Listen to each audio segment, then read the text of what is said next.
Hi friends, welcome to Garam Masala, the magic spices of cooking.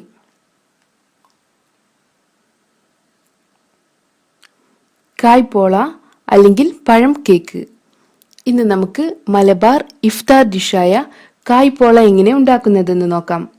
ഇതിനു വേണ്ട ചേരുവകൾ: നേന്ത്രപ്പഴം 3 എണ്ണം മീഡിയം സൈസ് ചോപ്പ് ചെയ്തെടുത്തത്, കാഷ്യൂ നട്ട്സ് ആൻഡ് റൈസൻസ് 10 എണ്ണം വീതം,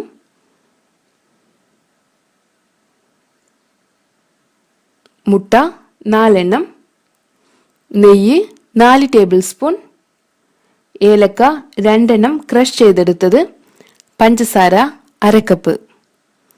നമ്മുടെ പാൻ ചൂടായി വന്നിട്ടുണ്ട്. ഇതിലോട്ട് 2 ടേബിൾ സ്പൂൺ നെയ്യ് ഒഴിക്കണം. ഇനി ഇതിലോട്ട് കാഷ്യൂ നട്ട്സ് ചേർത്ത് റോസ്റ്റ് ചെയ്തെടുക്കാം.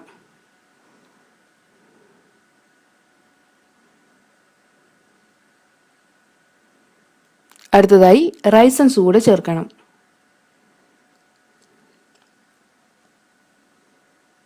ഇപ്പോൾ നമ്മുടെ കാഷ്യൂ നട്ട്സും റൈസൻസും റോസ്റ്റ് ആയി വന്നിട്ടുണ്ട്. ഇതിലോട്ട് നമുക്ക് ചെറുതായി മുറിച്ചു വെച്ചിട്ടുള്ള നേന്ത്രപ്പഴം ചേർത്ത് ഇളക്കണം. ഏകദേശം 5 മിനിറ്റോളം ഇതിനെ ഇളക്കി കൊടുക്കണം. ഈ നേന്ത്രപ്പഴം ഒന്ന് കുക്കായി വരട്ടെ.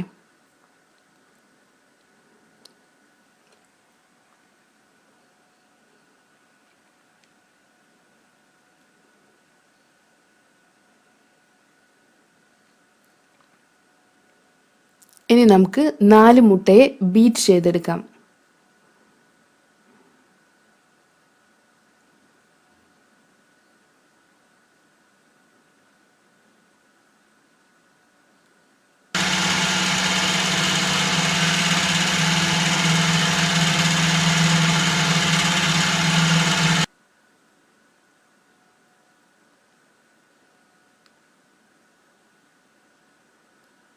നമ്മുടെ മുട്ട നല്ല ഫ്ലഫി ആയി വന്നിട്ടുണ്ട്.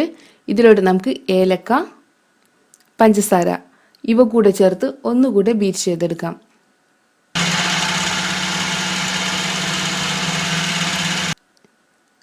ഇനി ഇതിനെ നമ്മൾ നേരത്തെ തയ്യാറാക്കി വെച്ചിട്ടുള്ള ബനാന മിക്സറിലോട്ട് ഒഴിക്കണം.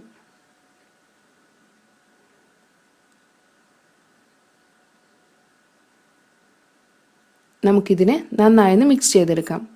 അങ്ങനെ നമ്മുടെ കായ്പോളയ്ക്കുള്ള ബാറ്റർ തയ്യാറായിട്ടുണ്ട്. ഇനി നമുക്ക് കായ്പോള തയ്യാറാക്കാം. ഞാൻ ഇവിടെ ഇതിനു വേണ്ടി ഒരു സോസ് പാനാണ് എടുത്തിട്ടുള്ളത്. ഇതിലോട്ട് 2 ടേബിൾ സ്പൂൺ നെയ്യ് ഒഴിച്ചു കൊടുക്കണം. നമുക്കിതിനെ ഒന്ന് റൊട്ടേറ്റ് ചെയ്തെടുക്കാം.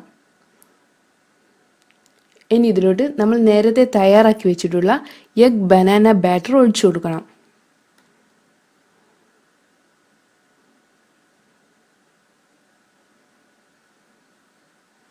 നമുക്കിതിനെ അടച്ചു വെച്ച് 2 മുതൽ 3 മിനിറ്റ് വരെ മീഡിയം ഫ്ലെയിമിൽ വേവിച്ചെടുക്കണം.